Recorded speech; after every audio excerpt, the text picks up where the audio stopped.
Mang Acil Gentra Suara dina acara Dongeng Sunda.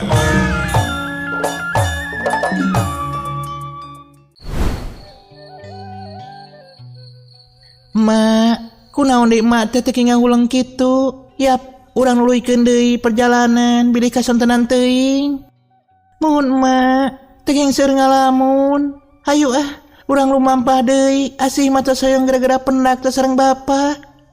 Kitu cenah, cek Iwin jeung Asih. Nya geus kitu majung, Iwin Asih oge maratmi teh. Terus narangtung, anu dipimaksud arek nuluykeun di lalampahanana, anu rek nuju ka lemur jebulan.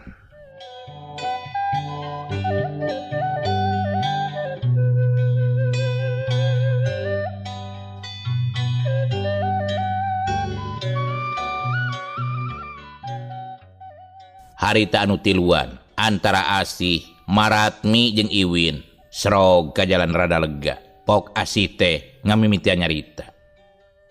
Urang lebet ka lemur heula mah milarian warung sakantenan hoyong dieusian ieu lamut teh. Kitu cenah cek Asih. Cacap nyarita kitu Pok Maratmi teh nyarita ka Asih. Oh, gitu anak king. Nya teu nanaon atuh. Da ari keur emak marumasa tah.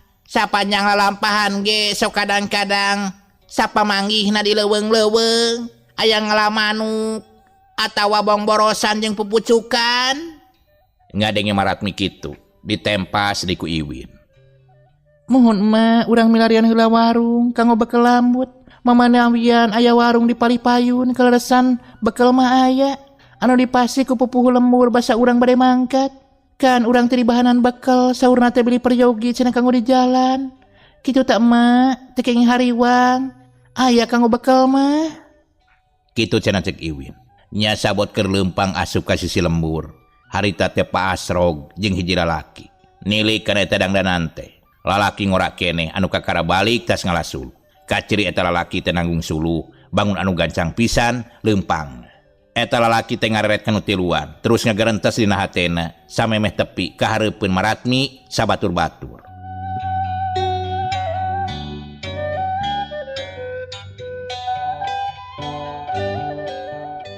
Ge. Nah, saha? Asa teu wau.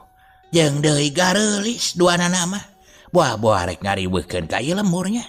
Tapi da lain awewe anu gelut jeung Kang Darman ieu mah. Eta marupana ogenan golis. Da anu gelut basa peuting mah harita teh awakna ogenan cengkring pisan.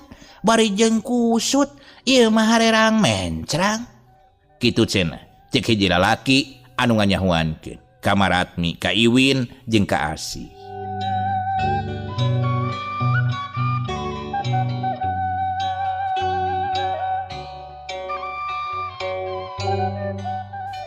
Harita kuno tiluan kanyahuan hiji jalma anu rentang-rentang maju ngadikitan ka maranehanana. Pok anu pangheulana nyarita teh Nini Ratmi. Mamang, punten ieu teh je bade ngiring tumaros. Manawi palih mana nu aya warung, bade sakantenan ye hoyong reureuh di eta warung. Kitu pok-pokanana Nini Ratmi. Ngadenge pananya kitu eta lalaki anu keur nanggung suluh teh terus ngaranek. Sok neuneun heula suluh anu ditanggungna. Pok ngajawab. Oh, bade milarian warung. Aya palih ditutup mah, Palipayun. Ti dieu mah lurus we kitu. Teras we engke di payun aya pertigaan. Tah di dinya nyanak jalan anu ka katuhu. Ti pengkolan eta teh kirang langkung aya panginten kana 100 meter mah. Katingali pokona mah palih kencaeun jalan. Kitu cenah cek eta jalma. Terila Pok Asih teh milu nyarita. Nuhun pisan Kang, parantos dipasihan wartos. Sabot Oci nyarita kitu, eta lalaki teh merhatikeun bari jengupat dina jero hatena. Adah, keur geulis teh someah deui, tapi nasaha jeung jiga-jiga anu tas lumampah jauh ya nirik tina dangdanan mah. Abdi teh uih ngalah suluh nyai, sumuhun. Tos teu gaduh suluh tah di bumi teh. Kitu pok-pokanana. Bari rada gempeur ditanya ku Asih teh. Atur nuhun mamang sakali deui, punten ngabagel waktosna. Sami-sami, wilujeng angkat nuhun. Sanggeus ngerasa cukup mah terus eta lalaki teh ngangkatkeun deui suluhna sanggeus aya dina tak-takna leos ninggalkeun anu tiluan. Nempo eta lalaki geus ngaleos, Nini Ratmi terus nuluykeun lalampahanana anu dipimaksud warung anu dibejaan ku si Mamang anu nanggung sulu.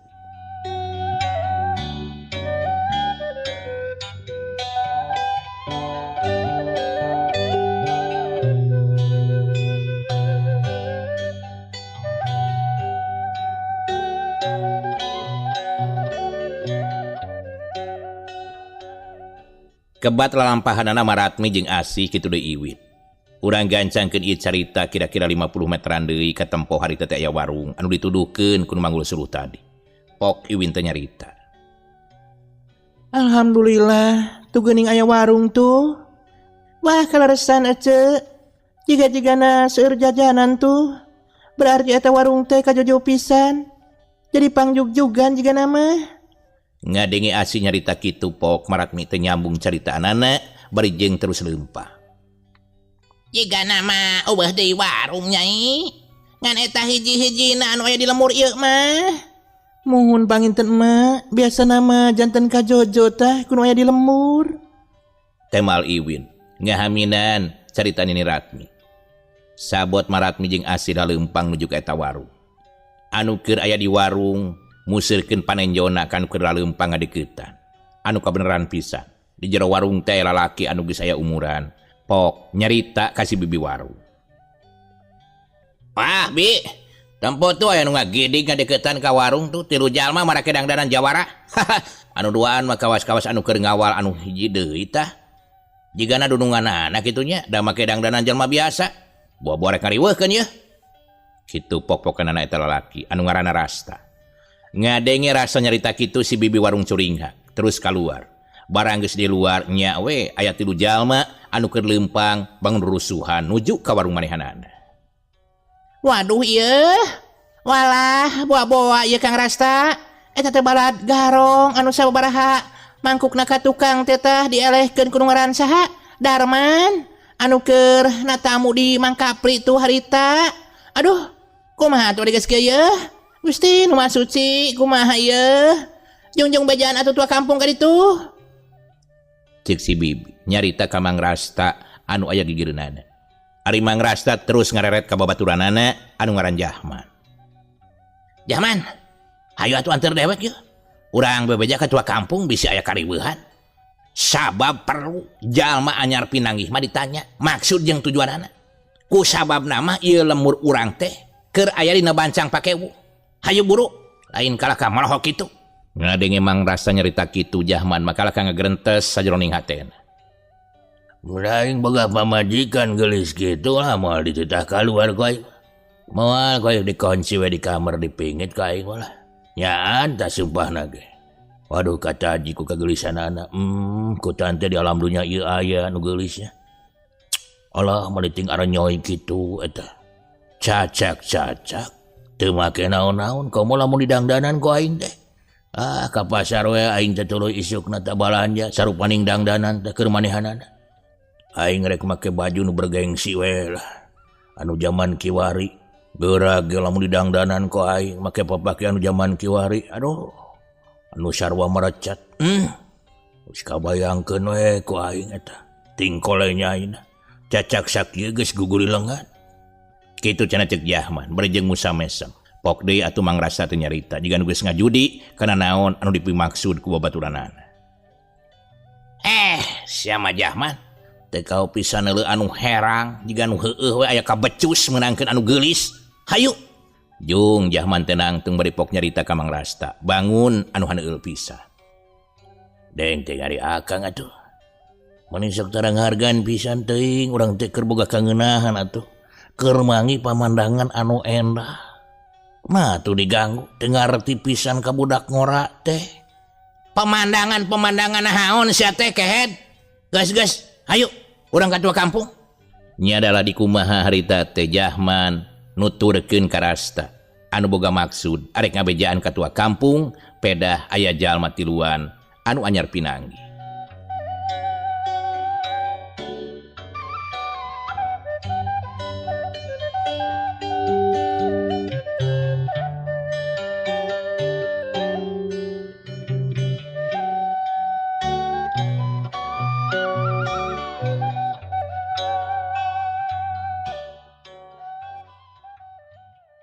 Ari kaayaan harita teh wanci burit.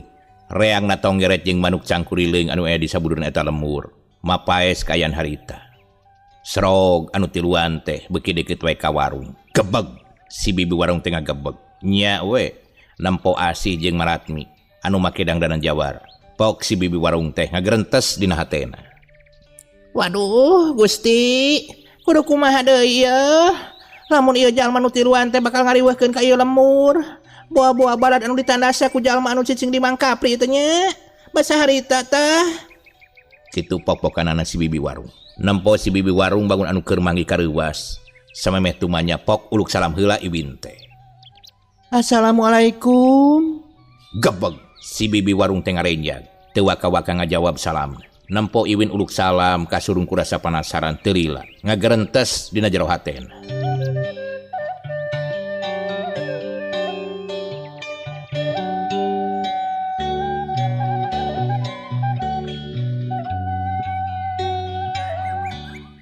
Lah, jika we nu heueuh tah make uluk salam sagala, akhir-akhirna mah rarampid naon we nu aya di warung. Moal beda geura kitu tah kabeh ogenan. Jalma somea teh ngan ukur jiga we wungkul. Kitu cenah. Cek pamikirna si bibi anu waktu harita. Nampo kalakuan si bibi warung kitu kalang haja janteng. Pok Nini Ratmi teh nyarita.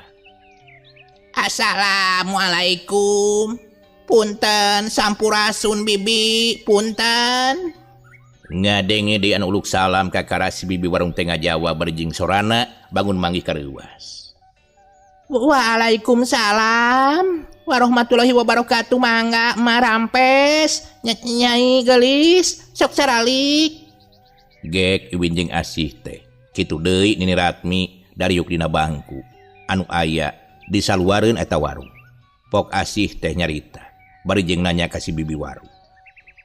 Punten bibi, kunaon ningali abdi sumping ka ieu warung teh bangun sieun. Teu kenging sieun-sieun. Asih teh kebat nyaritana kapotong ku Nini Ratmi anu negaskeun pok nyarita. Bibi, ya, teu kenging sieun-sieun, kuring mah lain arek rarampok, kuring teh neangan warung hayang dahar ye. Geus sapoe sapeuting kuring teh teu karaban sangu. Taku sabab kitu pas ningali aya warung kuring teh nyimpang ye jeung anak-anak kuring. Ngenalkeun atuh kuring anu kasebut nama Nini Ratmi. Tah ieu anu ngaranna Iwin, ari eta adina anu ngaranna Asih. Cik Maratmi harita teh bari ngalikeun ka Iwin nuduh-nuduhkeun ka si bibi. Ngadenge Nini Ratmi nyarita kitu pok si bibi warung teh nyarita bari jeung dina hatena teu pati sieun teuing ayeuna mah. Punten ieu gelis anu cara rantik anu gareulis.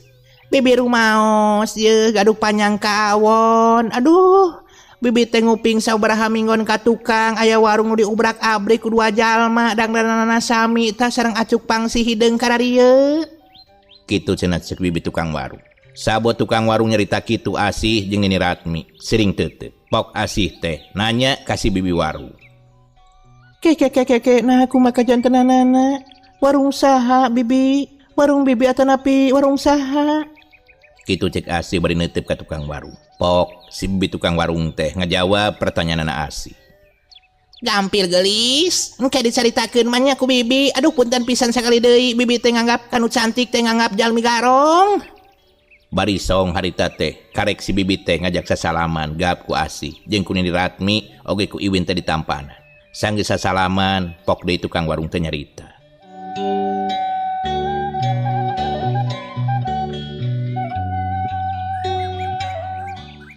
Sumangga atuh nyai, sok bade pesen naon ulah asa-asa. Di bibi mah sok karedok, petis, kuah kupat atanapi lengko oge aya. Duh, hawatos ieu. Kahalangan na teh ku bibinya padahal mah panginten tos lapar pisan ieu teh yeuh. Pangdamelkeun lengko we bibi. Tilu teh tekeng diladaan. Kitu cenah cek Iwin. Nya sanggeus kitu mah si bibi tukang warung teh gasik nyiapkeun pesenanana.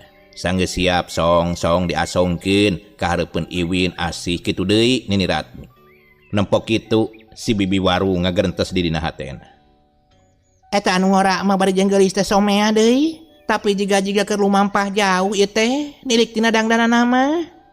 Cek si bibi warung bari song-song cai teh haneut kahareupeun Asih jeung Iwin kitu deui Nini Ratmi. Dupi emak sareng anu gareulis teh ye, bade ka mana atanapi mulih teu mana ieu teh? Tas ngalongok budak boga ogenan emak teh. Ayeuna teh arek mulang. Oh, kitunya. Mohon atuh mak, sok teh huna mendoanana haraneut keneh. Cik si bibi nawarkeun daganganana ka Nini Ratmi. Sabot keur uplek ngobrol kitu ti kajauhan aya sababaraha lalaki leumpang ka eta warung. Horeng si mana horeng tetua kampung anu diteang ku Mang Rasta jeung ku Jahma. Sanggeus rada deukeut pok Mang Rasta teu nyarita ka tua kampung bari jeung curugna nunjuk kanu keur dariuk di warung.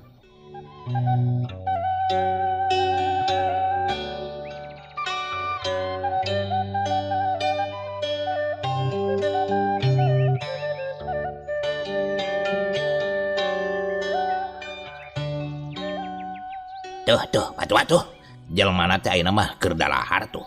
Di jero warung. Aduh, sok paur we tah bisi kawas warung nu dipeuntas. Sanggeus dalahar terus eta warung teh diburak-balik. Ari peutingna teh kajadian ngaranjah ka eta lemur. Hampir-hampiran we tah aya nu jadi korban ku amukanana dua jelema. Da lamun eueuh budak lalaki anu nulungan mah, wah, geus teu kabayangkeun. Kitu pok-pokanana Mang Rasta disambung ku tua kampung negeskeun kana caritaan Mang Rasta.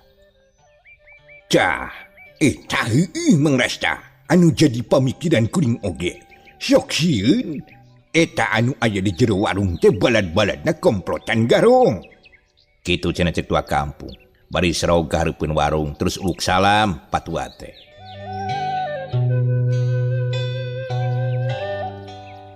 Assalamualaikum. Ngadengi ayeuna uluk salam pok Nini Ratmi teh ngajawab bari jeung malikeun awakna ka tukang. Waalaikumsalam warahmatullahi wabarakatuh. Waalaikumsalam warahmatullahi wabarakatuh. Hampir bareng ngajawabna salam patua. Teu pok si bibi warung teh nyarita bari jeung torojol nyampeurkeun ka patua. Aduh, punten ya patua lepat sangki bibi tadi teh basa miwarang ka Mang Rasta teh ye.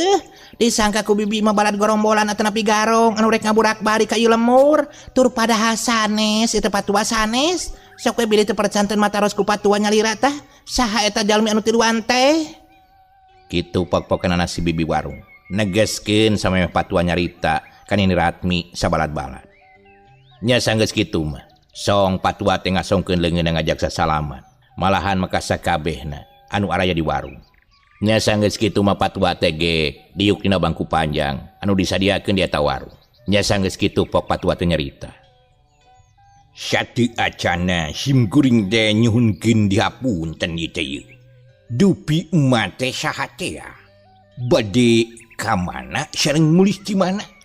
Nilik tina dangdanan mah nuju aya di setengahing perjalanan. Punten we ieu teh enggal ditanya boh bilih ngajaheutkeun ka salira mah. Sakali deui tawakup anu kasuhun. Kitu cenah cek tua kampung. Samemeh nyarita Nini Ratmi teh mesem heula. Ngaran kuring teh Ratmi. Terus ieu anak-anak kuring tah. Anu ieu Iwin tah anu ieu adina ngaranna Asih. Kuring teh arek mulang teh ka jebulan. Dupi ieu teh lemur naon patua? Kitu cenah jawabna Nini Ratmi bari jeung malik nanya ka tua kampung.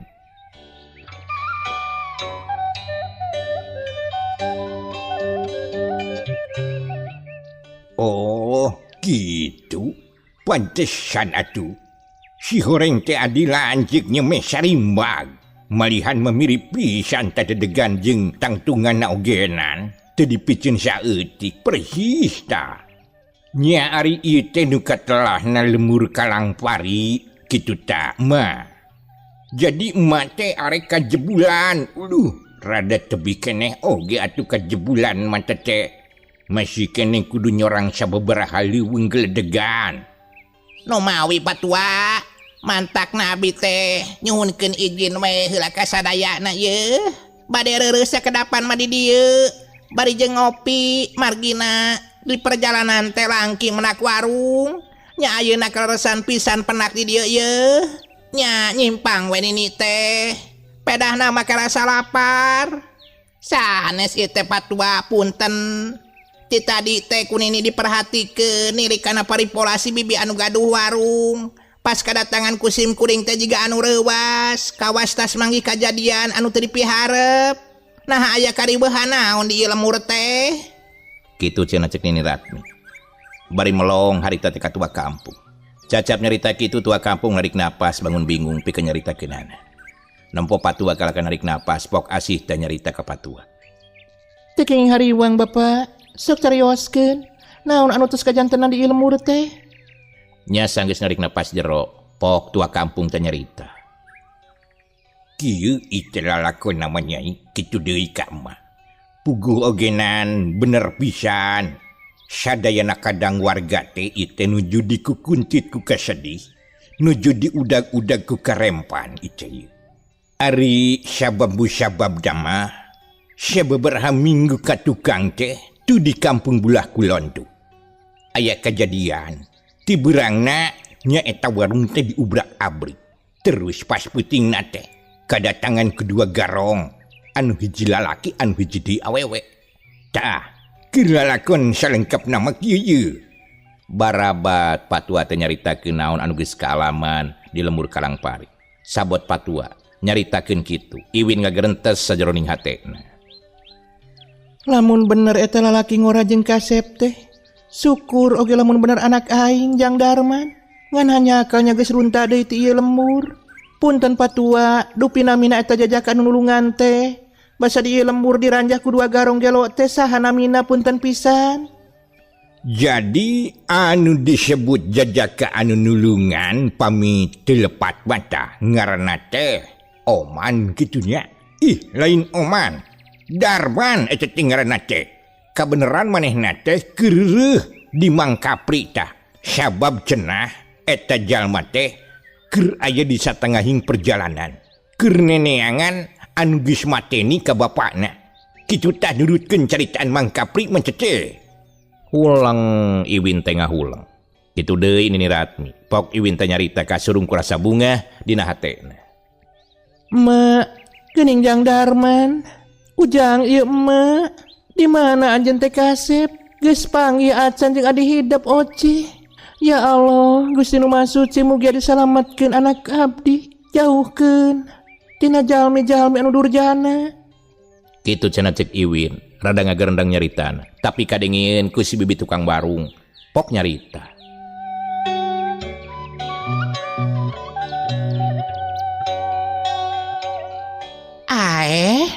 Baruk teuing Jang Darman teh putra Nyai. Pantesan Kasep, malahan masa teu acan miang ka lembur Kalangpari teh kantos jajan heula di dieu di warung bibi. Upami telepat mah anjeunna teh direncangan tak kunami acil. Lepat sanes acil idon. Kitu tanya gelis.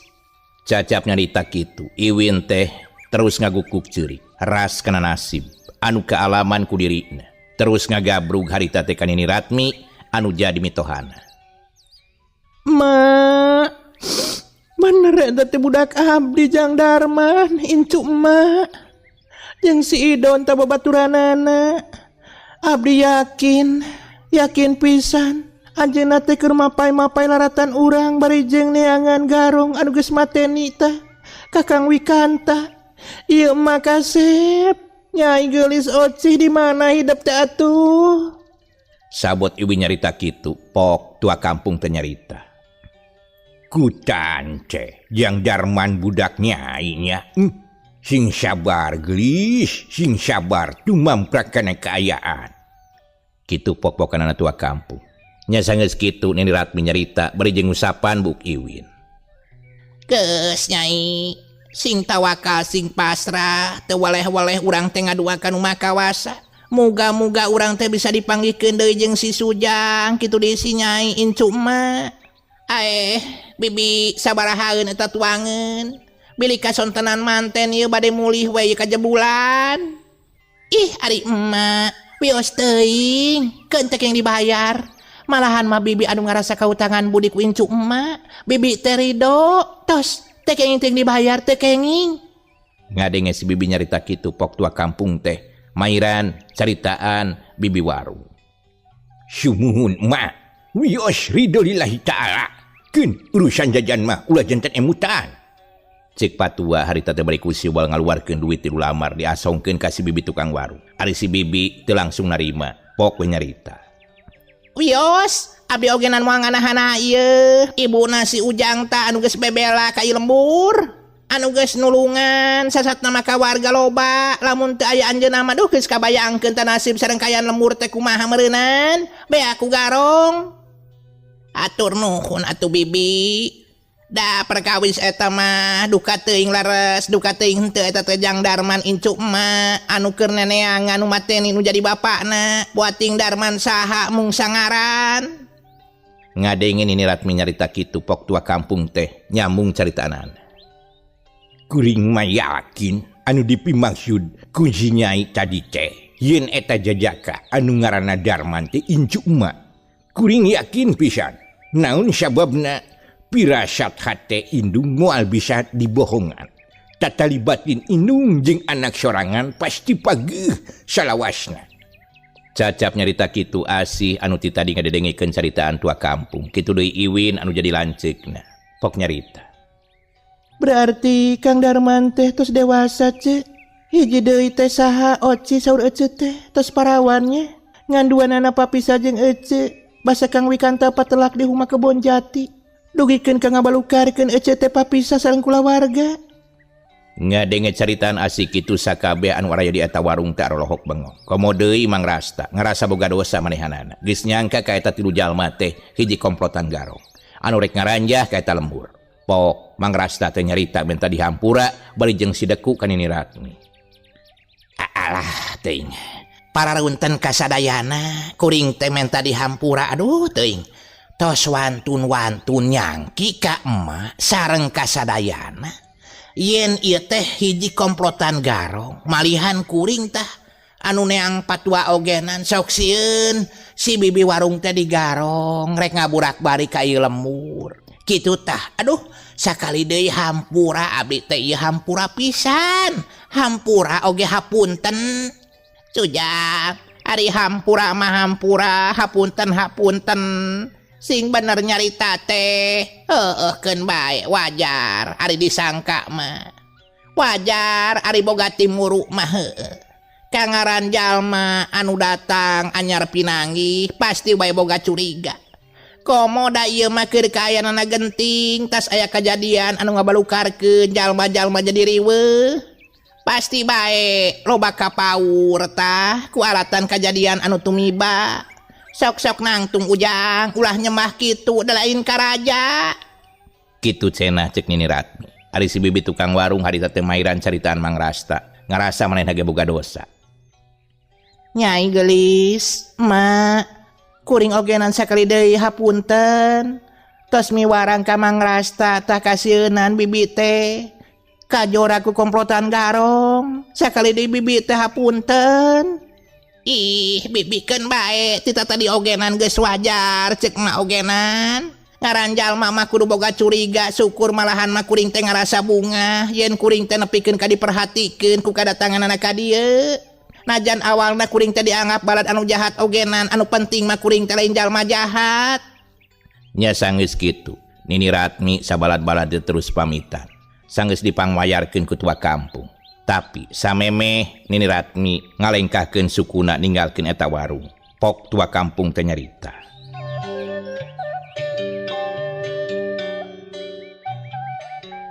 Sanes ieu teh Nini punten heula punten ieu. Upami teu keabotan mah kumargi nya ieu teh waktos tos majeng kasonten. Daripada aprak-aprakan engke kawengian di jalan, saena mah urang ka bumi bapa we heula yuk. Leleson mah di ditu. Sok engke dijajabkeun ku Jang Jahman tah kajebulan mah gampil.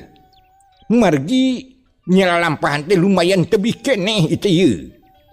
Kitu popokeun tua kampung. Bari pamitan ka si bibi warung. Samemeh ninggalkeun eta patempatan.